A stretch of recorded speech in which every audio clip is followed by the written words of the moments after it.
Остри одговори и пораки од адвокатската комора до државниот обвинител Коцевски, кој преку допис се пожали дека дел од адвокатите, преку изјави и јавно изнесени ставови за случајот Кочани, сакаат да го нарушат интегритетот на истрагата. Од комората во писмото испратено до телевизија 24 велат дека дописот на Коцевски е директно мешање во работата на адвокатите, повредувајќи ја нивната независност. Реакцијата на обвинителството е обид да се замолчи и спречи одбраната за нивно произнесување и правилно информирање на јавноста, стои во писмото.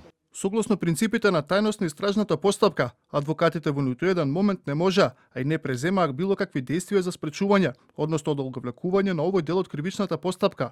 Сакаме да истакнеме дека јавното обвинителство беше тоа кое што во изминатиот период на пресконференции наведе поединечно кои лица се обвинети, кои лица какви действија презеле и зашто се обвинети, и тоа уште пред да стапи обвинителниот акт на сила.